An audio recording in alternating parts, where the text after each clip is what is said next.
ఎప్పుడైతే మనసు పరమశివుడి మీదకి వెళ్తుందో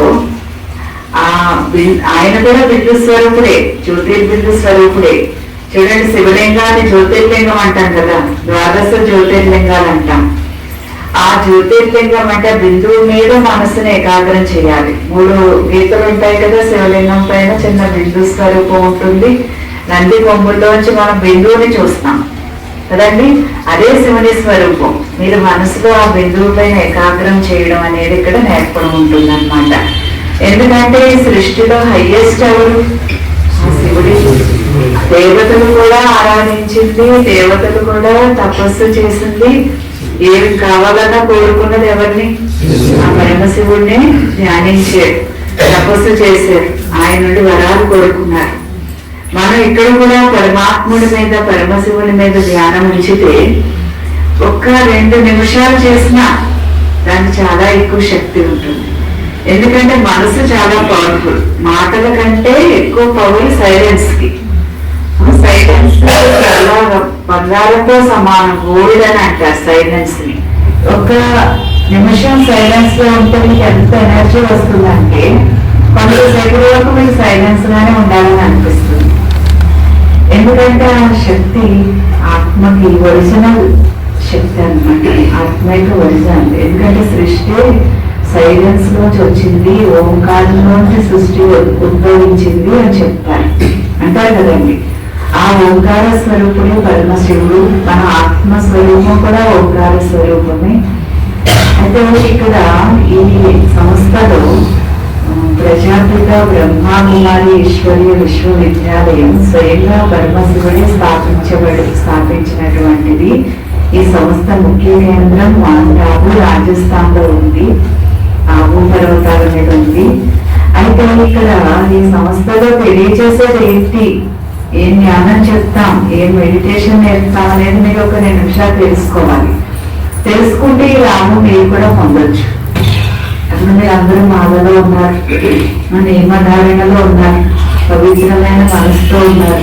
కాబట్టి మీకు చాలా సహజంగా మీకు జ్ఞానం యొక్క వాతావరణం ఈజీగా అర్థమవుతుంది. ఎందుకంటే మాలధారణలో ఉన్నారు, నియమధారణలో ఉన్నారు. మనసంతా భగవంతుడి మీద ఉదయం సాయంత్రం భజనల్లో ఉంటారు, భక్తిలో ఉంటారు. అందుకనే మిమ్మల్ని ఇక్కడికి ఆహ్వానించడం కూడా జరిగింది.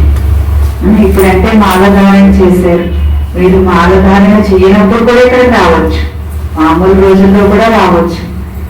మీరు ఏ రకంగా ఉన్నా ఇక్కడికి వచ్చి జ్ఞానం వింటే మీ మనసు నిర్మలంగా, ప్రశాంతంగా, మళ్ళీ శక్తివంతంగా కూడా అవుతుంది. శక్తి కూడా కావాలి. శక్తి ఉంటేనే మనం ఏ పనైనా కరెక్ట్ గా చేయగలం. బలహీనంగా ఉంటేనే పొరపాట్లు చేస్తాం. శక్తివంతంగా ఉంటే కరెక్ట్ నిర్ణయం తీసుకోగలుగుతాం, మంచి పని చేయగలుగుతాం. ఒక ఆలోచన విచక్షణ సహితంగా మనం పని చేయగలుగుతాం. ఎందుకంటే ఒక పని మనం చేసిన తర్వాత ఎంత పశ్చాత్తాపం పడినా మళ్ళీ దాన్ని తిరిగి తీసుకోలేం. చేసే ముందే ఆలోచించే శక్తి వస్తుంది అన్నమాట ఇక్కడ ఈ రాజయోగం ద్వారా. పొరపాట్లు చేసిన తర్వాత కంటే ముందే ఆలోచించి పొరపాటు చేయకుండా ఉండే స్థితిని జ్ఞాని లక్షణం అంటారు. అలాంటి జ్ఞానం ఇక్కడ మెడిటేషన్ ద్వారా మీకు వస్తుంది అన్నమాట. ఇది 7 రోజుల కోర్సు. 7 రోజుల కోర్సులో అసలు మనం అంటే ఎవరినో మనం తెలుసుకోవాలి. అసలు దేవుడు ఎవరు, దేవుడు ఒక్కరే అంటాం, ఆ ఒక్కరు ఎవరు అనేది కూడా తెలుసుకుంటాం. ఎంతో మంది ఉన్నారు, మనకి 3 కోటి దేవతలు ఉన్నారు. 3 కోటి దేవతలకి కూడా అధిపతి ఆ పరమశివుడు. ఆయన యొక్క పరిచయం యథార్థంగా తెలుసుకోవాలి ఆ శివుడి కోసం. తర్వాత ఈ సృష్టి అంతా ఏంటి, ఇప్పుడు కలియుగం నడుస్తుంది, నెక్స్ట్ ఏంటి, ఇప్పుడు మనం ఎలా ఉండాలి, మన జీవితాన్ని ప్రశాంతంగా సుఖమయంగా, మీ ఇంటిని కూడా స్వర్గంగా చేసుకోవాలి, మీ నలుగురికి సహాయపడేలాగా జీవించాలి అంటే ఏ విధంగా జీవించవచ్చు. ఈ కోర్సెస్ అన్ని కూడా 7 రోజుల్లో మీకు రోజుకు ఒక 2 సేపు చెప్తాం అన్నమాట. మీరు మాలలో ఉన్నప్పుడు కూడా అప్పుడు తినచ్చు. ఒకవేళ ఇప్పుడు కుదరదు అనుకుంటే మాలధారంలో అనుకుంటే ఇంకా మంచిది. ఒకవేళ కుదరకపోతే తర్వాత అయినా వినొచ్చు. అందరు ఇక్కడికి వస్తే ఈ వాతావరణం బాగుంది. మీ దగ్గరికి వచ్చి కూడా చెప్పవచ్చు, మేము చెప్పగలం. ఎవరైనా 10 మంది వెళ్తామంటే చెప్తాం. కానీ ఇక్కడ ఈ ఆశ్రమ వాతావరణం చాలా పవిత్రంగా సైలెన్స్ గా ఉంటుంది కదా, ఇక్కడికి వచ్చి మీరు వింటే ఇంకా బాగుంటుంది అండి. ఇక్కడ ఇంకా మనకి తెలియజేసేది ఏంటంటే, మనం ఎలాంటి కర్మలు చేయాలి, ఎలాంటి కర్మలు చేయకూడదు. ఎందుకంటే ఏదైనా ఒక కర్మ చేస్తాం, కర్మ అంటే ఏదైనా ఒక పని, ఎలాంటి కర్మ చేస్తామో అలాంటి ఫలితం ఉంటుంది. ఇప్పుడు మనం ఏదైనా చాలా కష్టాలు అనుభవిస్తున్నప్పుడు ఎవరి మీదో పెట్టేస్తున్నాం, వాళ్ళ వల్ల నాకు ఈ కష్టం వచ్చింది, వాళ్ళ వల్ల ఈ నష్టం వచ్చింది, వాళ్ళ వల్ల ఈ అనారోగ్యం వచ్చింది అంటుంటాం. కానీ నేను ఎప్పుడో చేసుకున్న కర్మ ఫలం ఈ రోజు అనుభవిస్తున్నాను అనుకుంటారా? చాలా మంది అనుకోరు, 100% అనుకోరు, ఎవరొకరి మీద పెడుతూ ఉంటారు. కానీ మనం సుఖానికైనా దుఃఖానికైనా లాభానికైనా నష్టానికైనా కారణం ఏంటంటే మనం చేసుకున్న కర్మలే. అది రైతా రాంగండి, మన కర్మ ఫలాలు మాకైనా అంతే, మీకైనా అంతే, ఎవరికైనా అంతే. అది సృష్టి నియమం కూడా. ఏం చేసుకుంటాం తిరిగి పొందుతాం, మనం ఏది ఇస్తాం తిరిగి పొందుతాం. ఎవరినైనా ఒక గౌరవంగా చూస్తాం అనుకోండి, వాడు కూడా మనల్ని ఎలా చూస్తారు? గౌరవంగా చూస్తారు. ఒకరిని చిరునవ్వుతో మనం పలకరిస్తున్నాం అనుకోండి, దూరం ఉంటే వాళ్ళు కూడా చిరునవ్వు నవ్వుతారు. కోపంగా చూస్తే కోపంగా చూస్తారు. ఏది ఇస్తామో తిరిగి వస్తుంది. మన సుఖానికైనా మన దుఃఖానికైనా కారణం మనం చేసుకున్న కర్మ ఫలాలే. అది అర్థం చేసుకుంటే మనలో మార్పు వస్తుంది, పరివర్తన వస్తుంది. ఎప్పుడు సదాకాలిక నియమధారణలో ఉన్నట్టే అవుతుంది. అందులో మంచి మార్పు వస్తే ఎప్పుడు నియమధారణలో ఉన్నట్టే, మాదిలో ఉన్నట్టే. మనసుకి ఎప్పుడు భక్తి ఉంటుంది, జ్ఞానమే ఉంటుంది. ఇలా మనసుని ప్రశాంతం చేసుకునేటువంటి జ్ఞానం అన్నమాట ఈ సంస్థ. మౌంట్ ఆబూ రాజస్థాన్ ముఖ్య కేంద్రం. దేశ విదేశాలన్నీ చోట్ల, చాలా దేశాలలో 144 దేశాలలో కూడా విస్తరించి ఉంది. మన కాకినాడలో కూడా ఇక్కడ ఒక బ్రాంచ్, తర్వాత సర్పవరం జంక్షన్ దగ్గరలో సెంటర్ ఆపోజిట్ లో ఒక బ్రాంచ్, మెయిన్ బ్రాంచ్ ఉంది, ఆశ్రమం. తర్వాత అక్కడ రాజాజీ స్ట్రీట్ అంట, గోల్డ్ మార్కెట్ సెంటర్ వంతునికి ముందన్నమాట, అక్కడ ఒక బ్రాంచ్ ఉంది. ముఖ్యంగా రెండు ఈ మధ్యన ఇక్కడ పెట్టడం జరిగింది అన్నమాట ఈ ఏరియాలో. ఎందుకంటే అన్ని చోట్ల వారికి కూడా జ్ఞానం అన్నారు కదా, ఆ చివర ఈ చివర ఉంటే సరిపోదని మధ్యలో కూడా ఈ ఆశ్రమాలు పెడుతున్నాం. ఎందుకంటే ఇప్పుడు వాతావరణం కూడా ఎలా ఉంది, ప్రపంచం కలియుగం నడుస్తుంది. ప్రతి ఒక్క మనిషి మనసు ఏదో ఒక టెన్షన్ లో, ఏదో ఒక భయాందోళనలో, ఏదో ఒక అలజడిలోనే ఉంటుంది. ఇంట్లో ఉన్నా అలజడిగానే ఉంటున్నారు, బయటికి పెడుతున్నా అలజడిగానే ఉంటున్నారు. మనసుని ఎలాంటి పరిస్థితులు ఉన్నా నిర్మలంగా చేసుకునేలాంటి నాలెడ్జ్ ఇది. మనకి చుట్టూ 4 రకాల సమస్యలు నలువైపులో చుట్టేసి ఉన్నా కూడా వాటిని మనం ఎలా అధిగమించి మన మనసుని నిర్మలంగానే ఉంచుకోగలం అనేది నేర్పబడుతుంది ఇక్కడ. అది అవసరం కదా, చిన్న వయసు కాదు, పెద్ద వయసు కాదు, ప్రతి ఒక్కరికి కూడా ఈ జ్ఞానం అవసరం. చూడండి, మానవదారులు కూడా అన్ని వయసులో వేసుకున్నారా? పిల్లలు, పెద్దలు, యువకులు అందరూ కూడా ధారణ చేస్తున్నారు. ఎందుకంటే అందరికీ అవసరం, భక్తి అందరికీ అవసరం. భక్తికి ఇంకొక స్టెప్ పైకి ఎక్కితే జ్ఞానం. ఆ జ్ఞానోదయం అంటే కలిగిస్తున్నారు భగవంతుడు. జ్ఞానోదయం ద్వారా మన 3వ నేత్రం, చూడండి మనకు 2 కళ్ళు ఉన్నాయా, మధ్యలో ఒక బిందు ఉందా ఇక్కడ, ఇది 3వ నేత్రం, దాన్ని జ్ఞాన నేత్రం అంటారు. అక్కడే మన ప్రాణం ఆత్మ ఉంటుంది. అర్థమైందండి? ఆ ప్రాణం ఉంటుంది అక్కడ, ఆ ఆత్మకే ఈ జ్ఞానం ఇస్తున్నారు పరమాత్మ, ఆత్మకే ఇస్తున్నారు. ఎందుకంటే మనకి ఇప్పుడు చూడండి, శరీరం ఉందా, ఈ శరీరం కళ్ళకు కనబడుతుంది. శరీరం లోపల ఉన్న ప్రాణం కళ్ళకు కనబడుతుందా? కనిపించట్లేదు. కానీ ఉందా లేదా? ఉంది కాబట్టి మీరు ఇలా కూర్చున్నారు. అక్కడి నుండి వచ్చేది అయితే చెప్పింది వింటున్నారు, అర్థం అవుతుంది, నోటితో మాట్లాడగలుగుతున్నారు. అన్నీ చేస్తున్నది ఎవరు? ఆ ప్రాణమే, ఆ ఆత్మే అన్నీ చేస్తుంది. ఈ శరీరం, ఆ ప్రాణం ఉంటే చైతన్యంగా ఉంటుంది, లేకపోతే జడమైపోతుంది. ఆ ప్రాణం ఆత్మ ఉంటే ఎన్ని పనులైనా చేస్తుంది ఈ శరీరం. ఆ ప్రాణమే లేకపోతే నలుగురు మొయ్యాల్సి ఉంటుంది శరీరాన్ని. కాబట్టి మనం జీవించి ఉండగా తెలుసుకోవాల్సిన జ్ఞానం ఇది. తెలుసుకుని మన జీవితాన్ని సుఖశాంతిమయం చేసుకోవాలి. నిత్యము ఆనందంగానే ఉండాలి. మనం పరిస్థితులు అన్ని పోయాక, లేకపోతే నా పిల్లల పెళ్లిళ్ళు అయిపోయాక, లేకపోతే చదువులు అయ్యాక ఎప్పుడో చేస్తామంటే టైం ఉందండి. ఏ రోజు ఎలా ఉంటామంటే మనకు తెలుసా? మన మీద మనకి గ్యారంటీ ఏమైనా ఉందా?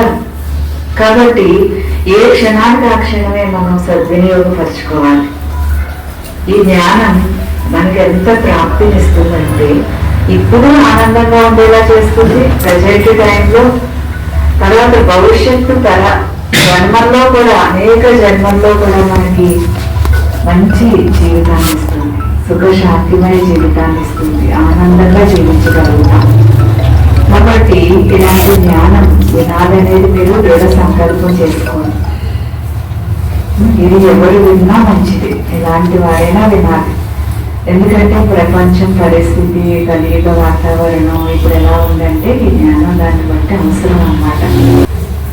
నేను ఒక ఆత్మను, జ్యోతిర్బిందు స్వరూపాన్ని భూమధ్య స్థానంలో, పొట్టు పెట్టుకునే స్థానంలో నా నివాస స్థానం, అది పరమ పవిత్ర స్థానం. అక్కడుండి నేను ఆత్మ ఈ శరీరం అనే కారుని నడిపిస్తున్నాను. ఇప్పుడు నేను నా తండ్రి పరమశివుడు పరమాత్ముడితో నా మనసు ఏకాగ్రం చేస్తున్నాను. ఆయనే నా జన్మ జన్మల తండ్రి. శరీరానికి తల్లిదండ్రులు మారుతారు ప్రతి జన్మకి, కానీ నా ఆత్మకి అసలైన తల్లిదండ్రి ఆ పరమశివుడే. ఆయన ధ్యానంలో నా అనేక జన్మల పాపాలు దగ్ధమవుతున్నాయి. నేను పవిత్రమవుతున్నాను. మనస్సుని ప్రశాంతంగా ఉంచుకుంటున్నాను. ఆ పరమాత్ముడే నా తోడు నీడ. ఆయనే నా సర్వస్వం, నా సహాయకుడు, నా స్వామి, నా పరమశివుడు. ఆయన్ని నేను నిరంతరం తోడుకుని నా ప్రతి కార్యంలో ఆయన సహాయం పొందుతున్నాను. ఈ జీవితం ధన్యమవుతుంది.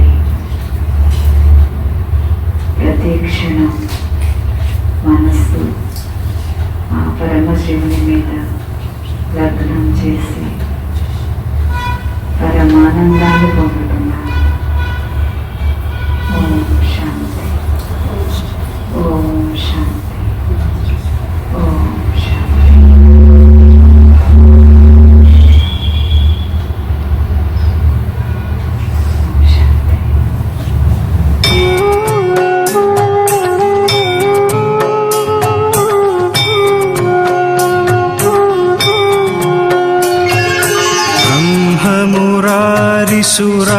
सुरार्चितलिङ्गं निर्मलभासितशोभितलिङ्गम्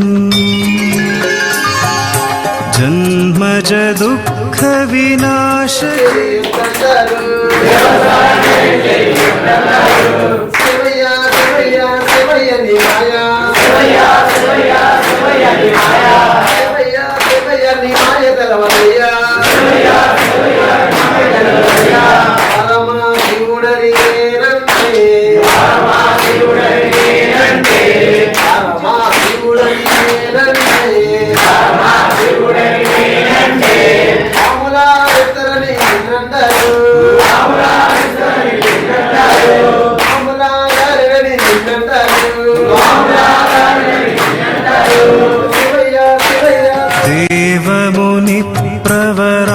देवमुनिप्रवरार्चितलिङ्गं कामदहं करुणाकरलिङ्गम् रावणदर्पविनाशनलिङ्गं तत्प्रणमामि सदा शिवलिङ्गम्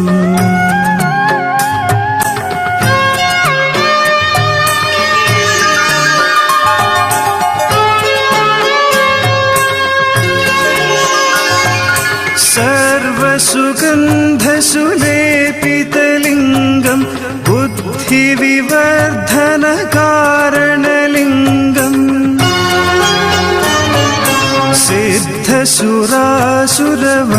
सिद्धसुरासुरवन्दितलिङ्गं तत्प्रणमामि सदा शिवलिङ्गम् कनकमहामणि